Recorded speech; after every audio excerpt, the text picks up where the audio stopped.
Welcome to the Book Show, a celebration of reading and writers. I'm Joe Donahue. Booker Prize-winning author Roddy Doyle is now presenting a warm and witty portrait of our pandemic lives, told in 10 short stories in a volume entitled Life Without Children.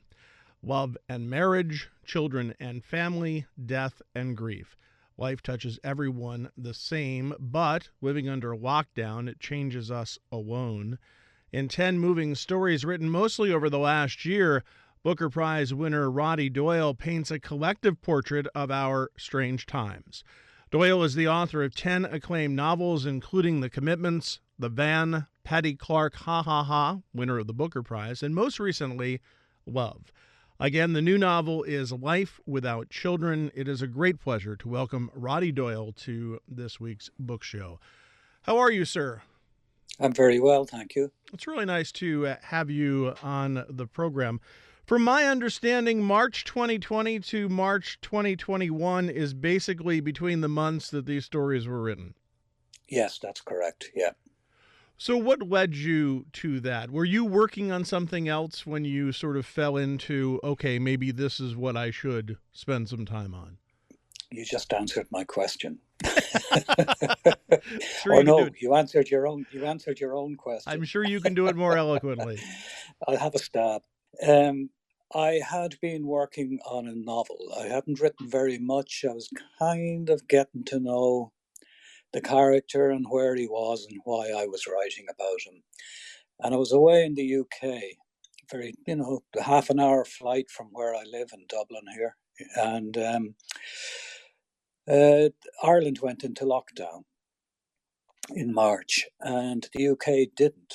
And for the first time, I felt far from home, I was in an English-speaking country where a lot of the surnames are quite Irish. I've never felt too far astray when I've been in England before, but this time I did. And it was disturbing. And as I, spoke to my family and read the online papers in Ireland, and the cinemas were shutting, the theatres were shutting, the pubs were shutting. There was a thing called social distance that I was reading about and trying to figure out how the practicalities of that worked. Nothing seemed to be happening in the UK. So I brought that home with me a few days later. I brought that sense of disconnect and that strong sense of anxiety, this burning need to get out of there as quick as I possibly could. That was my feeling, and go home to the safety of Ireland. And a few days later, when we were, getting the hang of the lockdown and the rhythm of that, and took out the novel again to see where I was with it, and I realized it just made no sense. It was just gone, the present day that it was set in no longer existed. And I put it aside. Some months later, I just binned it. I realized I was never going back to it. It's the first time I've ever done something like that, just abandoned a piece of writing. But I knew it was the healthy thing to do. Just get rid of it. Don't even think about it, because you're never going to go back to it. And I decided to use that feeling I had when I was in the UK, in Newcastle upon Tyne, to see if there was a short story, a moment in a life of somebody. So I used my feelings on a Friday night in Newcastle upon Tyne to inspire a piece of fiction, an Irish man among revellers at a time when he knows that back home in Ireland, nobody is revelling, if that's a word. And as I was writing that story, another came into my head. So I finished the first one and kind of sent it off to see what would happen, and started on the second one. And I began to enjoy it. And I realized that actually the tone of this one was a bit different to the first one, because we've moved on a month or so. And we're getting used to the new language and the new restrictions, so to speak. And we're looking forward to the lifting of some. And so it seemed to me as I wrote, even though it's only a short space of time, 12 months, I don't think I've ever lived in as shifting and as changing a 12 months in my life. And I tried to make sure that the stories as I wrote them kind of reflected that somehow, or captured that somehow. So the stories kept me going really creatively. I've never not been working on a novel since I started writing novels. So and I write stories and I write other things too, but I've never not worked unless I'm on holiday. So it was great to have them. And it struck me the only way I could write about this time was in short stories, little moments in people's lives, rather than trying to, I don't know, see things with the big moving, shifting camera and try to capture everything. I didn't think there was any possibility of me doing that, or even any wish for me to do that. So I thought stories were the way to go. What was the story that you first started? Was that Gone? No, the first one was Life Without Children. That's a fascinating story because there's so much packed in there. It comes later in the collection, third or fourth story, I guess. That sets the tone, though, really, or that set the tone for you. Yes, it did. Yeah, it was actually a relief to realize, oh, I can do something with all this creatively. I can do something with my feelings of anxiety and also the possibility of opportunity. I remember reading about people disappearing immediately after 9/11. I was thinking it must be really difficult to disappear, and I explored it, I suppose, more successfully in a way, given the one of the narrators of the story, Gone, does manage to disappear. But she uses the first days of the lockdown as an opportunity to just walk out of the house and not come back. And she knows that because the streets are empty, nobody's going to be seeing her go. And I thought, this man just for a second wonders if there's another life for him. He's at a moment in his life, his children are reared, so he's not a father. His self-definition, while it includes fatherhood, it's not as vital as it used to be. He's probably feeling redundant and he's wondering, is there another kind of life there for me? So he's imagining himself just disappearing into England instead of going home to Ireland. It's not something I've wished myself, but the idea, like a lot of ideas, was in my filing cabinet. It had nothing to do with the pandemic or anything like that. I just thought I can use this idea by dropping it into the last few weeks I've lived through, So, it's nice that you said there was a lot in it, or what, I can't remember the phrase that you used, because it was as if I had the opportunity to use two or three ideas I had for a short story in just the one short story. And it reminds us, and sometimes we can't remember things that far back, but this was a year and a half ago, and yet we forget how we feel because things have changed. So, and one of the things that struck me in the title story, Life Without Children, is you write, in the hotel foyer, he didn't want to put his hands on the counter. He didn't want to hand over his credit card, which I thought, oh yeah, there was that time where you didn't want to do that, where you you didn't want to touch anything. Yeah. Only yesterday, I think it was, somebody put their hand out to me to shake hands with them, and I just, I thought, I'm not ready to do that yet. So I put my elbow out so we could touch elbows instead, I just wasn't ready to shake hands with somebody. And I never thought, 2 years ago, if somebody said, you're going to recoil from an open from an open hand offered in friendship. The idea that would be the case, that it would be somehow threatening, was bizarre, but it is, or was. And while I just thought maybe, this person's being a bit enthusiastic here, or a bit too optimistic. I mean, there are still thousands of people being infected every day in this country, and it's a small country, but we are out of the emergency mode, all right. But it's incredible how quickly we tend to forget that. But we were terrified in March 2020. We were seeing the images from Lombardy in Italy. We were seeing lines of dead bodies, and I think we fully expected this to happen here in Ireland. Luckily, it didn't on that scale, but we were frightened. We were frightened of touching even the buttons to permit us to cross the road, for pedestrians to cross the road.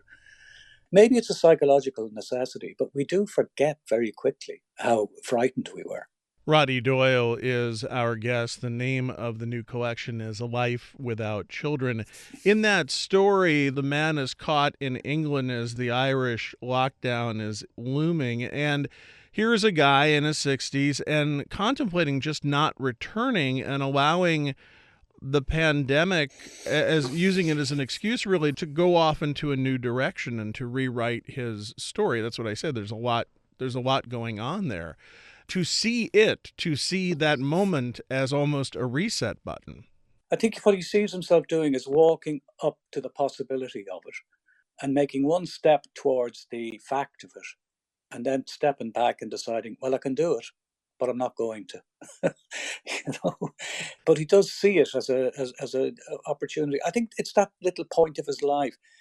I remember when my own children grew up, when they stopped needing me in that daily way, where there was no more school commute, where they were independent. They were still living at home, but they were independent. And I remember feeling a strong sense of redundancy, really. And it wasn't a nice feeling. And then you think you go through that, and you do, but it's a different form of redundancy than when the kids are out of the house, when they're gone. I suppose you wonder, what was that all about? You're still a parent, the relationship is still there. It's still the most important one, possibly, emotional relationship you have. I'm not sure, but it's still vital. It's in your every minute thought or whatever. Yet you wonder, what was that all about? Because they're gone now. They're up and running. They don't need you. This man in Newcastle is, he's at that stage where he's wondering, what was that all about? And instead of being a 28-year-old man wondering what parenthood would be like, he's a man in his early 60s who can never be a 28-year-old man again, if that makes sense. And he's not in a position to take the other route, as was an option when he was 28. There's not much psychological depth to it, because I think it's a feeling an awful lot of us would have on occasion. What was that all about? But I suppose the key is to try and make it a bit fresh in fiction form. Well, and the opposite happened to many parents, right? Where their kids had nothing else to do and had their security blanket of younger kids who were out of school returned home. They came back and lived under their parents' roof for a while. And that happens with another character in a story called The Charger. His daughters, right, who he adores, come home. They all come home for the pandemic, as they say. It's almost as if it's some sort of religious festival. The pandemic. They come home, and they're occupying their own rooms, their old rooms, and one of them is, as he's roaming around the house, one of them is conducting a Zoom meeting, which he finds quite mysterious, on the other side of the door, and he's very, very impressed that his daughter seems to be leading this meeting. He has no idea what it's about, or can't remember her formal job description, but it's out of his own work experience, but he's very proud.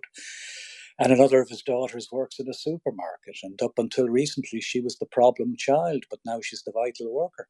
She's their pride and joy, because she goes off and does her bit for the country, in a way, by working in a supermarket and doing dangerous work, because she's inhaling and exhaling in the early weeks of the pandemic. So again, he's desperately proud of her. He'd have had sleepless nights, I'd say, wondering, what are we going to do? What are we going to do with this child? And she's an adult, and here she is, the frontline worker. And it's great.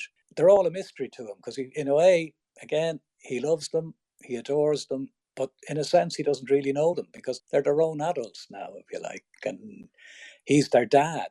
So he behaves like the dad. He makes them laugh. He pretends he doesn't understand things. There are other things he doesn't understand genuinely, and they find that amusing. But yeah, so it's and there's another couple in a different story, Worms, who dread the idea that their children will come back. Right. They dread it, because it's kind of a love story, because 30 years beyond their marriage, they've fallen in love again somehow.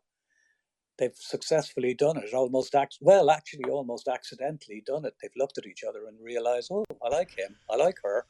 And that's a very musical story. I mean, basically, you're talking about earworms, these Yes. songs that resonate with these two characters. Yeah, much to I suppose, like a lot of men, the central character, he's like a lot of men. He'd hoard his own music, he'd have his own favorites, but he wouldn't be sharing them with anybody, really. The whole notion of sharing is foreign to him. It's like, you go to a restaurant and the women are sharing, but the men, try taking something off a man's plate, you get a fork in your hand, And it's the same with the music. He'd be one of these men, and I'm saying this with a certain amount of confidence, because I am one of these men who'd scour Spotify looking for some glorious piece of music that nobody knows about, and you'll tell one or two people, but no one else, because this is too good to share, and if it becomes too popular, you can't like it anymore, you know. So he's got all this music that's in his head, involuntarily in his head, so to speak. You know, he's mystified by these earworms. They're not unwelcome. They amuse him, and then he realizes again it's a bit of an accident. And here they are, both in their 60s, looking at each other. His wife likes music too. She has her own Spotify account. He had no idea. And when he mentions music, it's familiar to her. She knows it. And she has her own taste.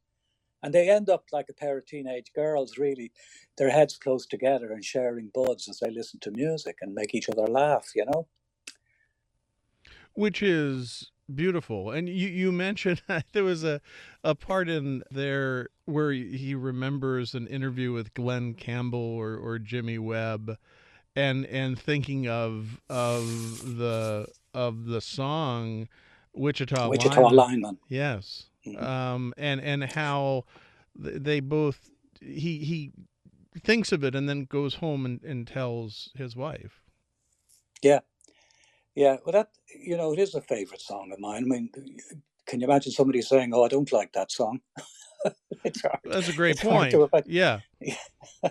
But I read a book about Wichita Lineman, the writing of it and the recording of it, and I've seen Jimmy Webb perform several times. Never saw Glenn Campbell, unfortunately, but I went with friends to see Jimmy Webb not so long before the first lockdown, and it was a glorious show. He did a lot of talking between the singing and giving, you know, telling great stories about the songs. But so I knew a little bit about the writing of Wichita Lineman, and I just thought, well, this character would know a little bit about Wichita Lineman as well, you know. So, you know, it was in my head, so why not use it? Roddy Doyle is our guest on this week's book show. The new book is Life Without Children. It is a collection of stories. One of the stories in the book is called The Funeral, and you write a great line. The Irish do funerals well, they say. Death doesn't frighten the Irish. They know all the right words. Because you do tackle death. This is, after all, a pandemic that is Mm. killing people. We do, and you know, I think most people, you know, certainly most of the people I know, if they were asked which would you prefer to go to, a wedding or a funeral, what most would say, a funeral, please, if there's one on. They're much better in some way. I don't mean as a, you know, as a party or anything like that, No. but we do them much better.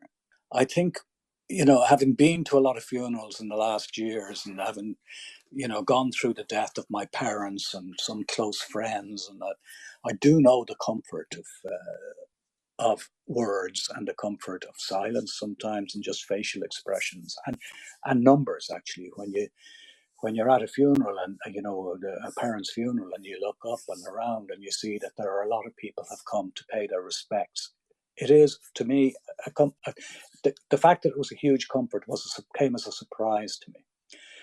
I'm aware that the whole ritual we go through here in this country, to do, you know, sometimes it's a very strict ritual, you know, in cities less so, but we do it well, you know, and that was taken away from us during the pandemic because you couldn't go to funerals. You weren't allowed. I'm lucky insofar as no one close to me died during the pandemic, but lots of people I know had family, close family, siblings, parents, you know, loved cousins who they grew up with who died. And in a lot of cases, they weren't able to go to the funeral because it was limited to 10 and they couldn't go. And there was a lot of anger. And I'm sure there was anger at the state for imposing this rule, and very understandable. The rule is what was understandable at the time, and the anger was understandable. And then I know of cases where there was anger within families. How come she can go and I can't? And I found that perfectly understandable as well. So I was imagining, as you've read the story, so you know, I was imagining the deep hurt of a son who isn't allowed to go to his mother's funeral. And the deeper hurt knowing that actually his mother planted this little bomb years before the pandemic. So the pandemic just gave another brother the opportunity or the excuse to exclude this man. And the pain that causes.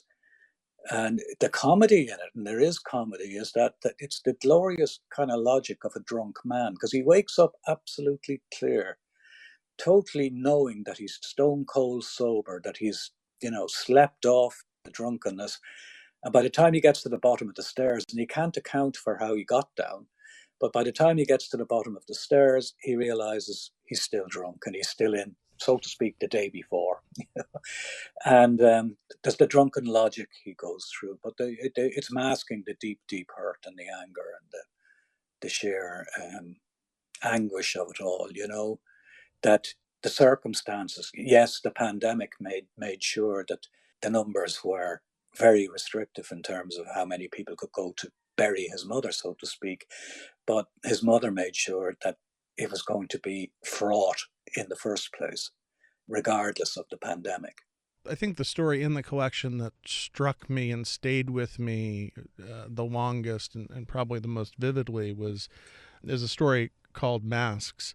Tell us about how that came about and about that guy, about that man. Observation, really. I don't know about where you are, but where we are, in the early months, or rather probably for the first 3 months or so, we were allowed to walk 2 kilometers distance from our house once a day. It could be a trip to the supermarket, it could be just a walk. I'm lucky in that the bottom of my street, Dublin Bay, is there, and I can walk alongside Dublin Bay or got a bike and cycle along Dublin Bay. It's a great walk, the tide is in at different times of the day, the weather changes, several times during the day, the seagulls will entertain you, and it is a great, great walk. So I was able to do this once a day, walk out 2 kilometers and walk back. At some stage, masks became mandatory. We tend to think that masks were mandatory from the beginning, that they were a thing, that they were, if you like, part of the dress code of the pandemic, but they weren't at first. And there was a lot of discussion here on TV and on the radio about whether they should be mandatory or whether they just confuse people or make people complacent, or, whether they were any good in the first place. And then seemingly overnight, they were mandatory. People being people, also overnight, they became litter. I remember the first time I saw a mask on the ground, and it was a real shock, because these things were supposed to be lifesavers, they were supposed to be literally the difference between life and death. And they were supposed to be reassuring insofar as if you wore one, there was a possibility you wouldn't contract the disease, and also a possibility that you wouldn't give it on to somebody else. And yet here they were on the ground. And I remember the first one I saw and thinking, God, it was like seeing some deeply personal piece of hygiene somehow or other, something really, really private on the ground. And then I moved on a bit, and there was another one, and another one. And there were as many masks on the ground as there were cups from the coffee stores. And they shouldn't be on the ground either. But I'm not shocked by a coffee cup, a cardboard coffee cup, but I was by the masks. I'm not anymore. They're like leaves on the ground, really. While I was walking at different times of the day, I often saw the same men, striding along alone. I sometimes walked with my children. Two of them were at home here at the time, or with my wife, and sometimes, or more often than not, I have a couple of dogs, and we walk the dogs. I never said, it's 10 o'clock, I'll go for a walk now. I tried to vary it during the day, had a look at the weather and the rest of it. But these men seemed to be out every day at this, and I wondered, were they walking back and forth, back and forth, back and forth, because they had absolutely nothing else to do.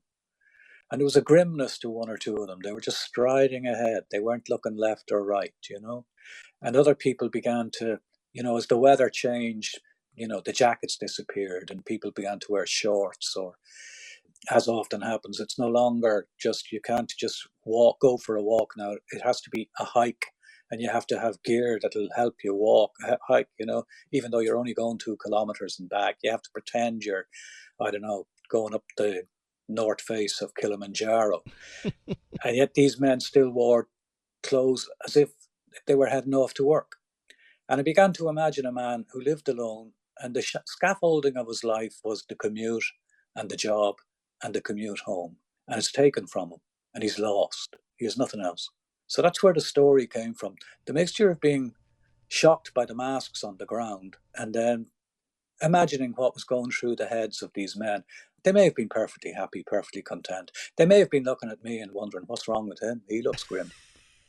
You know, But I think it's the kind of, what would you say? It's the standard, I don't know. Men reach a certain age, I think, where people regularly ask, are you okay?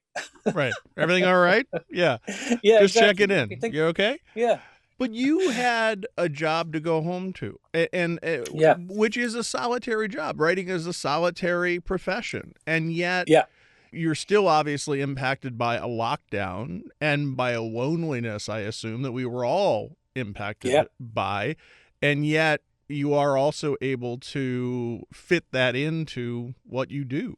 Yeah, in some ways, the stories were a lifesaver because I could write them. 2020 was going to be a really busy year for me. I had a novel coming out, I think it was May of 2020, and I had 3 theatrical productions. A musical based on one of my books was touring the UK. A play I'd written some years before was going to tour Ireland and then the United States. And a version of Peter Pan that I'd written was going to go on stage for the Christmas period, the holiday period, November into the new year. So I had a lot to look forward to. And within, about a week of the first lockdown, the publication of the novel had been pushed. And one of the stage productions was cancelled, just cancelled outright, and the other 2 were postponed. My diary was empty, and there's a big difference between being able to work alone and having to be alone. Huge difference. I do work alone, but I'm not a recluse. I do like to get out. I do like the company of my friends. I do Mm-hmm. like sometimes just to sit in a pub and have a very slow pint alone, but just to be in the noise of chatter. I love it. And all this stuff was gone. So, yeah, I work alone. I recently got an office in the city centre so I can get out and get on the bus and, walk around the city centre and just get into the life again, just to sit in cafes sometimes and look out the window and see the place coming back to life. Again, Roddy Doyle's new collection of stories is Life Without Children. It is published by Viking. We enjoy hearing from our listeners about our shows. You can email us at book@wamc.org. You can listen again to this or find past book shows via podcast or at wamc.org. Sarah LeDuc produces our program. Bookmark us for next week, and thanks for listening for The Book Show. I'm Joe Donahue.